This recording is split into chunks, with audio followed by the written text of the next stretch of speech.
Hey, everybody, welcome to the College Hockey Show. I am your host, Jeremiah Maxwell. With me, as always, the degenerate Bostonian, Mike Guarino. Mike, what's up? How are you doing today?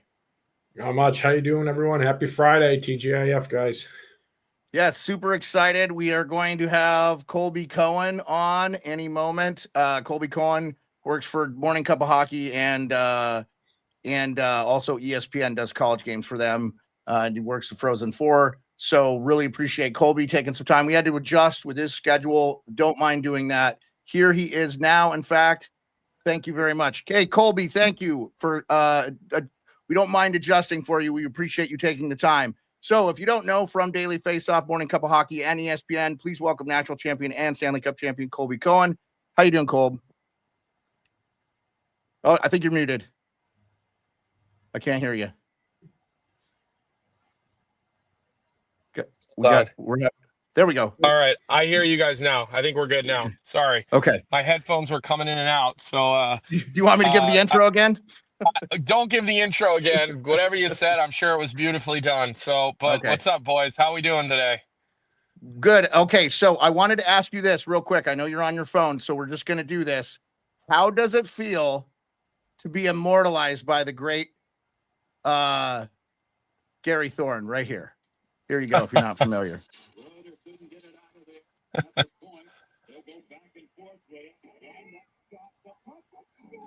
It's not a better guy that could call a highlight that is something that I'll appreciate forever. I think that obviously Gary Thorne is iconic, but I will say there is a part of me that wishes that it was John Butchergross, just because Butchie's one of my best friends in the world. I mean the relationship that him and I formed over the last 10 years is just so important to me. Not just work but personal. I mean, as a new dad, and I got a couple of kids now, I look up to him so much about the way he raised his kids and the time that him and I spent together. We were just together actually this past week. We were up at the Beanpot, and so as Gary Thorne's amazing, iconic sound. But if you said you got to pick one, I still would have wanted Butchie to do it, just because how close him and I are. We're like I said, one of my best friends. That's fair. That's fair. And he's a great guy. I totally get it. And that's one of the reasons I've neglected bothering you, because I know you're a new dad. You have 2 children under the age of 2 or 2 there. So I know you've been extremely busy with all that. So we won't keep you. We're going to get right into the college hockey questions that we have for you. Go ahead, Mike. So, Colby, I want to know what your thought is on like guys coming down from Canada, like the WHL, the OHLs. They're now eligible for Division One. Like, thoughts on that? Does it help with the expansion of college hockey to like the Pac-12 as well, stuff like that? And I'll just give you just real quick before you give your answer. We're kind of looking in regards. Mike and I have been big advocates for expanding the tournament. We feel like it should be bigger already with the 64 teams, and we know, with the pairwise and stuff, it just feels a little, I don't know, goofy how they do it. So you've been around the game a lot now, so I really want to hear your opinion on this. Well, listen, I ride with you guys all day on having a bigger tournament. I'd love to see us have, maybe we add a couple of play-in games. If they don't want to go to a full 32 teams, that's what we want. Maybe you add 4 play-in games, so you go to 20 teams, something like that. Look, I'm always on board for ways you can make the product better. Now, I'll be honest with you guys. Personally, I think the product's just going to get better with the CHL kids being able to join, as long as you're not. The one thing I always just want to protect against, though, is sure, there's always going to be some mercenaries with college hockey, guys that are one and done, but I also think you need those 3 and 4 year college players to really build your team. I mean, look last year. You could say that BC had more paper talent, but Denver was a better team. They had more guys that have been there, done that, played in those moments. Certainly didn't have Will Smith, certainly didn't have Cutter Gauthier, but they had a bunch of guys that were really, really high end college hockey 3 and 4 year players, and so. I hope that this whole CHL thing doesn't turn the league into a full-on mercenary league, although the transfer portal has kind of done that its own because you could just up and leave after 1 year. You know, I knew when I was committing to BU, that's where I was committing. I was going to be a BU hockey player until I went to pro hockey, and I was okay with that. Like, I was okay with being screamed and yelled at by Jack Parker, and boy, was I ever. So Right. I wasn't calling my agent after saying I'm going to the transfer portal. It was more my agent and my parents were telling me if Jack yelled at you, you probably deserved it. So, and I did, by the way. So, you know, I'm kind of in a wait and see, to be honest, with how this whole CHL thing is going to impact college hockey. But at the end of the day, man, if it's going to make the product better, and it's going to be better for the fans and better for you know, the game, like I'd be pretty ignorant to be closed minded about it. Yeah, no, I agree with that. I would say too, just a caveat on what you said last year about Denver, and Mike and I were there. We were watching the games. Obviously, you were calling the games. I think I you know could you say, were there. We hung I out, remember? yeah, absolutely. And hope we will be at St. Louis, so hopefully we get to see you again there. I think you could make the same argument about Quinnipiac the year before. 100%. Yeah, I mean, like, yeah, they were the better team. Yeah. They came together as a team, and they, you know, they didn't have Snuggerud, they didn't have Cooley, they didn't have Matt. I mean, listen, who the hell is better than Matthew Nyes from that game? Nobody. Who the Yeah. hell is better than Brock Faber from that game? Nobody. These are stars in the NHL. But Yeah. at the end of the day, there's more than one line. You know, you go down the list, you look at the structure, you look at the 3 and 4 year and 5 year players that Rand brought into to QU, and you know, this is what you get. Yeah. Luke Hughes too was in that Michigan was there too. I mean, you had Luke Hughes there and stuff. So it was insane. Didn't have a great night against those guys, you know? Didn't have a great night. Okay. I wanted to ask you too, because of the ever changing college hockey, you have a job with a BU doing NIL stuff. Can you explain a little bit about what that entails and what's that like? Or if you can't, it's fine. We can talk about so much other stuff. I just was curious because I know you had talked about that and I was like, oh, this is very interesting. This is such a new frontier of what's going on in collegiate sports with all this NIL stuff. You know, just explain to the viewers, maybe layman's, what that is. Well, I just will clarify. I don't have a job with BU doing NIL stuff. It is a completely separate. You know, we have an alumni association that is completely separate from the university. Now we support the university, and we support the hockey team, the men's hockey team. But we aren't. There is no actual, like, you know, right, affiliation. Like, legally there's absolutely no affiliation. Exactly. Sure. So I just want to be clear with that. And listen, it's not just me. There's a group of us that are really involved with making sure BU you know, has the opportunity to have, you know, NIL benefits for its players, make sure that our guys are taken care of, make sure our guys have what they need in the rink, away from the rink, you know, all of the above. I think NIL is such a changing landscape, and so there's a number of us alumni, guys from the 70s, I got guys from the 80s, I've got a guy from the mid 90s involved, I've got 1 or 2 of my teammates involved. So it's just a great opportunity to give back to the team, and you know, the way we look at NIL is we're really just giving the coaching staff resources. That's really all we're looking to do. Obviously that trickles into the players, and that's the goal. But, you know, at the end of the day, we just want to make sure that our coaching staff has whatever resources that they need that, you know, the university can't necessarily give them legally, right? Like, there are certain lines where the university is allowed to do certain things and not allowed to do certain things. Well, us as a private company and a private foundation, there are things we can do, and then there are things we can't do. So we just try to fill the gap. What specifically, just an example of what that is for someone that has no concept of what any of this is? Well, NIL is name, image, and likeness, right? Sure. It's the ability for players to get paid for the use of name. Oh, we lost him there for a second. We lost you. He'll be right back. Mike, ask about the bean pot when we get him back here. Yeah. Hopefully we get him. Okay, so we lost Colby for a second there. Hopefully he's back with us. Oh, we lost you. We lost It's not I don't believe in conspiracies, but as soon as you started talking about NIL, you went blank. So we'll just move on. I don't know if somebody from BC works the cellular. My phone rang, so I think I Oh, got kicked out for a okay. second. That Obviously, makes sense. Yeah, I'm on my that's I'm on my yeah, phone, so I'm a little bit at the mercy of that. But that's okay. yeah, it's just providing guys opportunities to make money off their name and their image and their likeness. Like that's literally what we do. Sure. We look for opportunities to help the community of Boston by bringing the players over to our group and giving the players opportunities to go volunteer and use their names at charity galas and dinners and basically anything that's nonprofit or all the areas that we look to do our work in.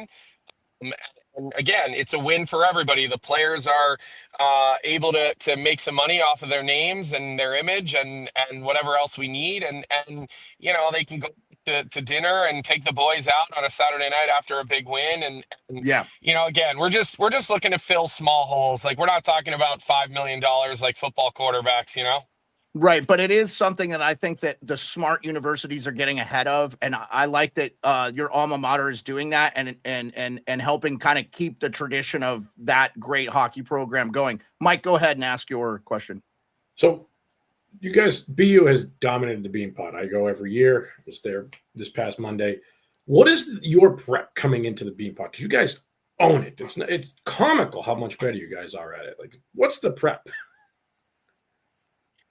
Well, I will say this: it's been sort of Northeastern's tournament the last number of years. Yeah. But when you look at the overall, bean pots, yeah, BU has way more than anybody else. That's why they, for a long time, called it the Jack Parker Invitational. I don't have a great answer for you other than we've had great coaches at BU that have done a great job of preparing us for those big moments. I think a lot of it goes to the fact that a lot of the players that have gone to BU over the years have represented other teams on really big stages, World Juniors, World, U18 World Championships, stuff like that. So maybe guys have just been more used to the big buildings and playing in front of the big atmosphere at the Garden. I don't know, but it certainly has been a tournament that BU's done really well in. I know they haven't won one in a couple of years. When I was in school, we lost to BC in overtime and won, and we won one or two, I think, when I was there too. So it's a great tournament. The 8 o'clock game, the first Monday, the atmosphere is incredible. I mean, BC against Northeastern, although the game sucked, the atmosphere was absolutely incredible. So give credit to the fans of both of those schools. I mean, it was an incredible atmosphere. I mean, I was sitting with Justin Williams and his son, and they had never seen it, and they were like, "Holy shit! This this atmosphere for the 8 p.m. game is unbelievable." Obviously, the 5 p.m. game a little different. People are still getting out of work and whatnot. Yeah. So it's a great tournament. It's one of the reasons you want to play at one of those schools because Absolutely. it's not replicated anywhere else. I know people will say, "Oh, the GLI," but like I don't think the GLI could even touch the Beanpot. And I mean, I'm biased, but Michigan State's obviously an incredible rivalry, but there's nothing like the Beanpot. Yeah, it doesn't hurt that those teams have been good recently too, as far as Michigan State. So I think relevancy always plays a factor into it. Actually, one of our questions in the chat from our friend Salty says, kind of throwing back to a little bit of the expansion of college with the Canadian kids coming down or whatever. Do you see any club teams moving up to D1? Mike and I talk about this all the time. No, you say no. You don't see SEC or more Pac, no. Pac-12? Okay. Listen, I hope I'm dead ass wrong here because it would be incredible, and I hope it happens. Yeah. I just don't see it, guys, and I'm going to tell you why I don't see it. When you look at these SEC schools, their football programs make a lot of money. And then their football programs support 50 other teams that make no money and lose money, right? And when you look at Alabama or Georgia or any of these places, they make 30, 40, maybe $50 million a year. And then that money is used for every other sport that loses $1 million a year, $2 million a year. And then you're talking about 25 scholarships for men, And then you're talking about 25 scholarships for women because Yep, 'cause Title IX. You got to have both. So, Yep. I know at BU, our men's team makes a nice chunk of money. Our women's team loses that exact same amount of money. So Sure. it's a complete wash. So I just don't think athletic departments are in a big rush to go and bring a sport in where you're probably at a break even or worse situation. Now, granted, they can sell tickets, but we sell tickets at BU, right? It's not like we don't sell tickets at BU. I don't see it unless somebody like Terry Pagula comes in and says, here's 88 million bucks. Here you go. I'm funding the sport. I'm getting you your arena. And I'm going to endow half your scholarships and your coaches' positions. College hockey Yeah. coaches at a big name program, they make $5, $6, $7, $800,000. You're talking about $1.5 million payroll. Like, there's just no incentive for these schools, in my opinion. And Yeah. we live in a world where cash is king. So Yeah. I hope that I'm so fucking wrong about this, guys. But the more people that I talk to with knowledge of these real situations, athletic directors, unless somebody comes in at one of these schools and wants to write a big ass check, I don't think it's going to happen. I really don't. UNLV, USC, whatever. I hear UNLV. If anybody's going to do it, it's going to be them. I hear it could be them, but I don't know, guys. Like, I don't think it's the slam dunk that everybody's just assuming is going to happen because Georgia just got a new rink and they have a formidable club team. And we have the thing in Denver where they actually lost the game, right? Like, I think it's Yep. more fairy tale than reality right now. I really do. But I hope I'm wrong. I would love to be wrong on this one. Yeah, I mean, I've heard too, like Alabama, they draw really well too. Like I've heard their club team draws really well, like 3,000 people go. Florida, I've heard their club team draws well. North Carolina, stuff like that. So, but I hear you, man. Hockey is an expensive sport, right? And it's not getting cheaper. The if you're budgets paying- are massive. They're Yeah. massive. Like, I know what our budget looks like at BU, and it's a lot of money. And again, a men's team can probably cover it, but again, it's not a money maker. And like, why is an athletic director signing up to lose money? That is the Yeah. question. There's no TV deal. There's no big $70 million TV deal like in football. It just doesn't exist. Do you think that college hockey is hurting itself by not trying to get those things, or what, in that regard, by working on that, getting a good TV deal or like a national deal instead of being on all these regional networks? Or, I mean, you work in the game, you call the games. I don't want to get, I don't think it's for a lack of trying. Okay. I mean, guys, look at the NHL's ratings right now. Like, Yeah. like if on a Wednesday, I could solve it in one minute, Colby. I'll tell you exactly what it is. It's these regional blackouts. It's the games on NHL Network. 90 million people stream. 1.98 million get the NHL Network on their streaming. That's But the problem. the They don't have national- smart. Go ahead. The national games are way down too, though. I mean, Yeah. those games are down. Like, they're not up either. So it's a hard sell. There's a reason that Nesson sort of dropped their college hockey deal. Now they still air college hockey, but it's all put on by the conference. CBS Sports is really the only one left that has a regular game. Like, every Friday night they do a game with Dave Starman and his wife Shireen on the sideline. I don't even know who the play-by-play guy is for that anymore. It used to be Ben Holden. It's not anymore. So, excuse me. I don't think it's for a lack of trying, guys. It's TV is getting, we want to spend less and less. Like, they'll show it. They'll say, hey, send it to us. We'll air it on ESPN Plus. We'll air it on our streaming set. But Yeah. the leagues have to be the ones willing to invest in actually putting and producing the product. And people don't want to spend money on that. They don't see the ROI. And again, nobody's going to sign up to lose money. It's just not how the world works, unfortunately, right? So unless a billionaire comes along and loves it so much and is like, I don't care, like, I'll spend the money, I don't care, I'll lose the money, then it's a different story. Yeah. Mike, go ahead. Is there like a player out there flying under the radar that people maybe aren't talking about? Like, I know for me, it's Seamus Powell. He left BC to go to Merrimack. Hockey East Defensive Player of the Week, a couple of weeks in a row now. Like, is there someone out there you don't think's getting enough noise or not making enough noise for their name? Yeah, I mean, listen, I think Pop, good for him. He's getting a totally different opportunity now. I mean, his brother happens to be the captain at BC as well. He's a fifth year guy at BC, and I just think there was no real opportunity for him there. Look, I watch a lot of the East. Obviously there's always some really good players out west too. I think Western Michigan is putting another one of these seasons where you're like, is this going to be the year? They've got a couple of guys who are putting up really good numbers. But look, I see a lot more BU, a lot more BC than probably this time of year. Obviously I'll Sure. start to really expand my horizons and watch. But I'm kind of just thinking like off the top of my head of guys who kind of quietly have put together some pretty good seasons. Like I think Gavin McCarthy is a great guy you can look at as a defenseman at BU.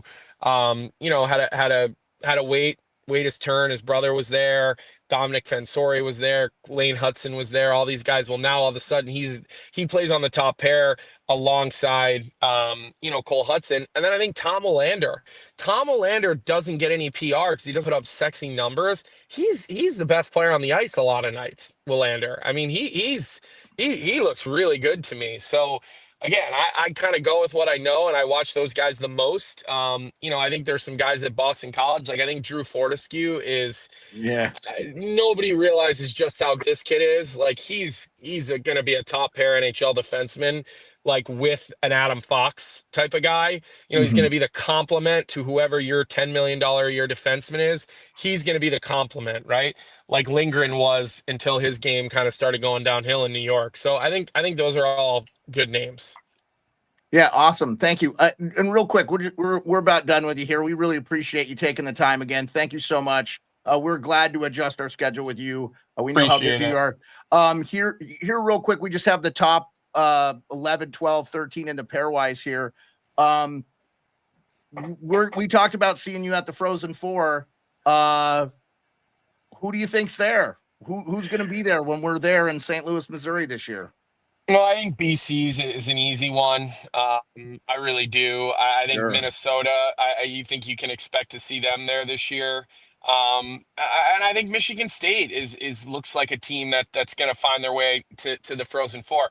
I think after those three teams, I think it's going to a little bit depend on matchups. Like, would love to see Western Michigan finally get through and win some games in the tournament.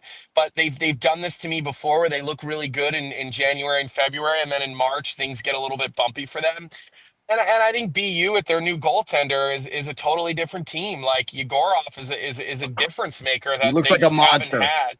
They just Yeah. haven't had a guy like that for a while, really. And Yeah. again, UConn has been really good. Are they going to be able to win? I'm not positive. Benny Barr in Providence. Maine. Yeah, Maine too. Like, are they really ready to take the next step? I mean, so much about the NCAA tournament is your matchup in your bracket. Put it to this way: I feel really good that those top three teams, we're going to see them there. I feel really Okay. good. They all have certain qualities that say to me they're not losing a game in the NCAA tournament. I think after those three, I think anybody between those last five or six, Denver, Providence, BU, Western, like I think any of those guys could get on a little bit of a run and get there. Now, if that's going to happen, they're going to have to knock off one of those three big boys, right? Because Yeah. chances are one of those teams is going to be playing in one of those other teams. Well, we know they'll be paired up with some of the other teams. So I think that it's a little bit top heavy this year. I think 1 through 3 is pretty interchangeable, and then Sure. I think 4 through 10 is pretty interchangeable. So that's kind of how I see it right now. But Yeah. look, February is just getting going. We got February and March to sort it out. We'll see who can hang on. We've seen UConn, tease us like this before. Western Michigan, they've teased us like this before. Providence has done this type of stuff where they've been really good and they've tailed off a little bit. So it just really remains to be seen. But I feel pretty confident we'll see BC, Michigan State, and Minnesota come St. Louis.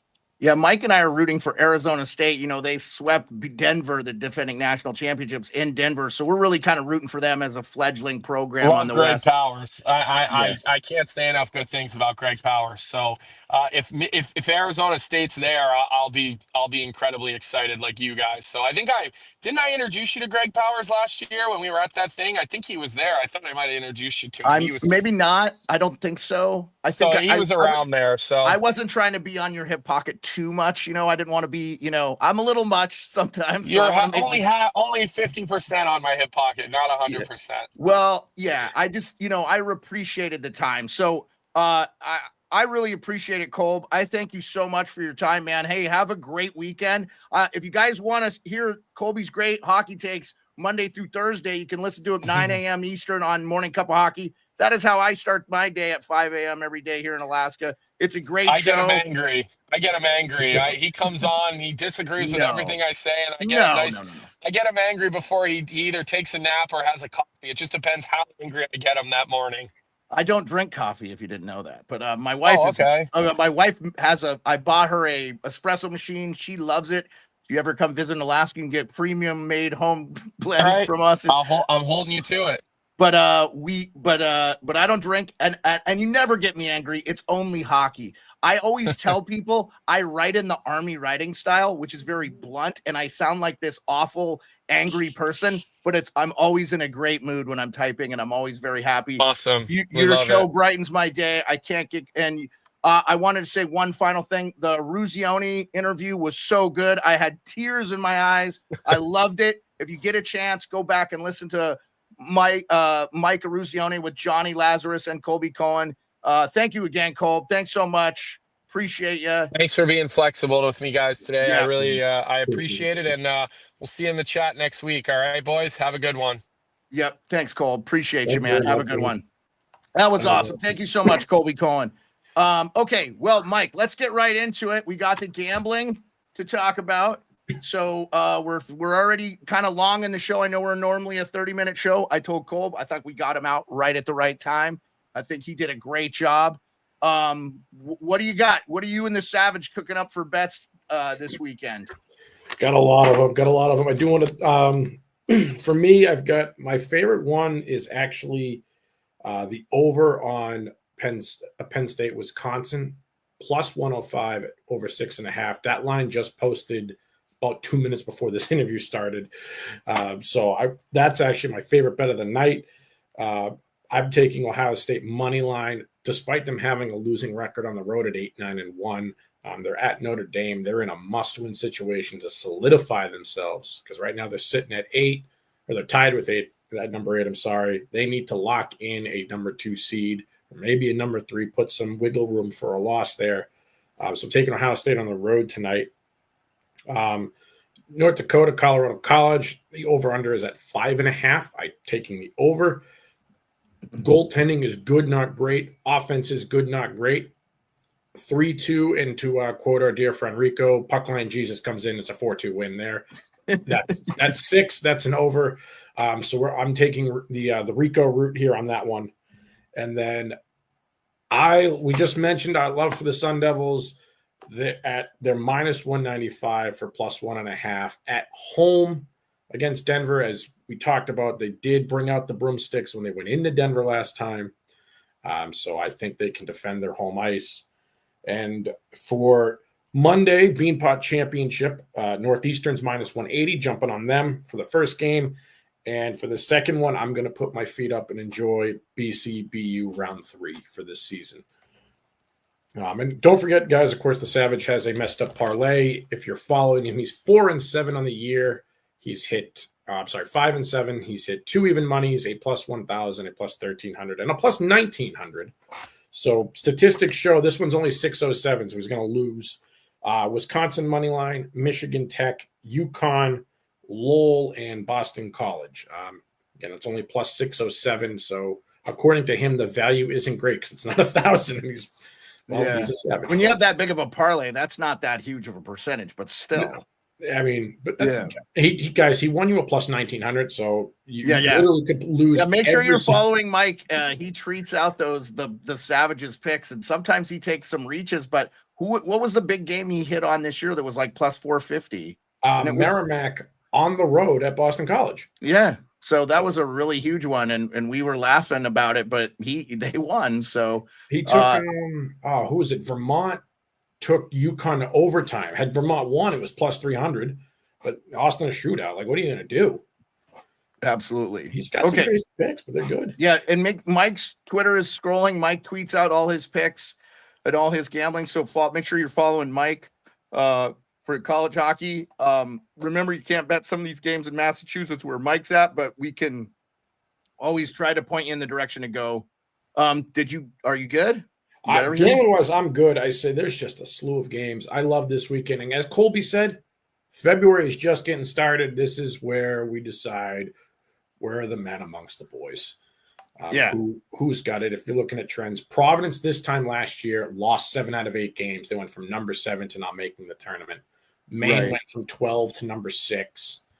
Quinnipiac last year went from 21 to 11, so they went from out to in.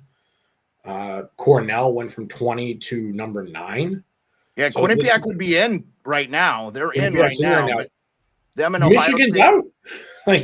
Michigan, New Hampshire, UMass, Wisconsin, Minnesota State, Augustana, Penn State, Colgate, North Dakota, Northeast, just some of the bigger names that are out. So, yeah. Love February, early March.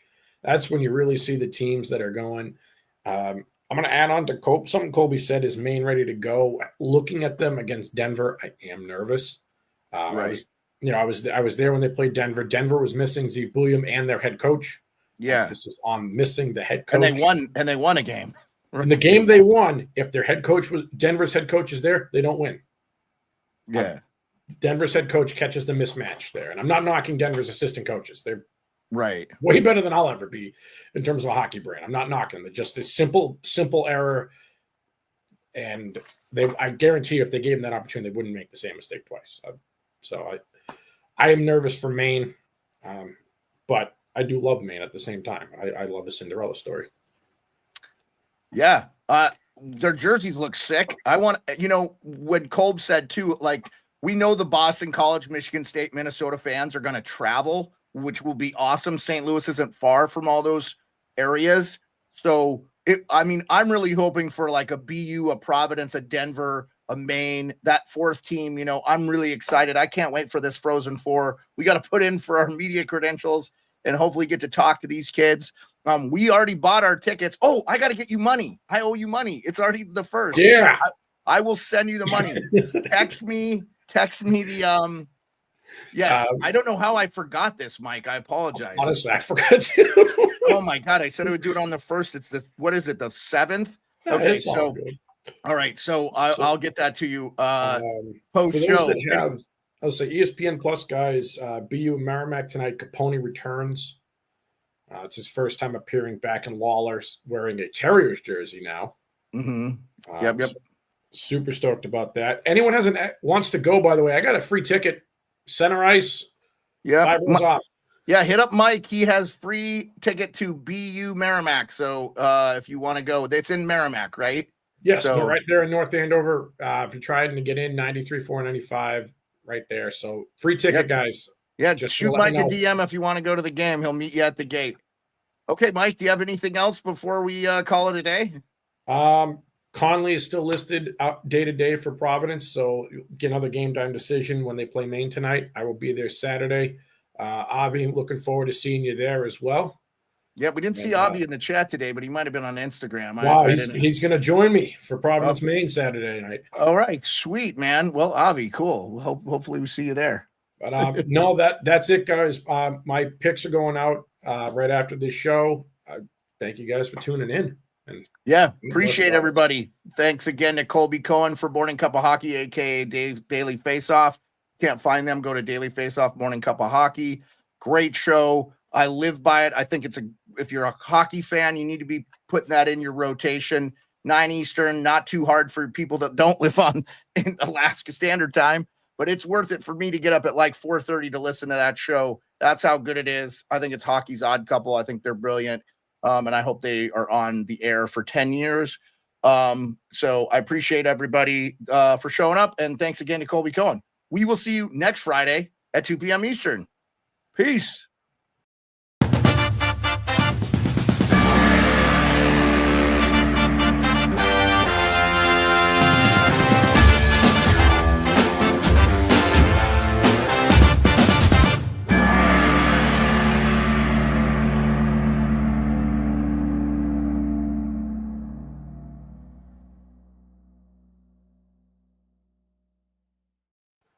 All right, we're free.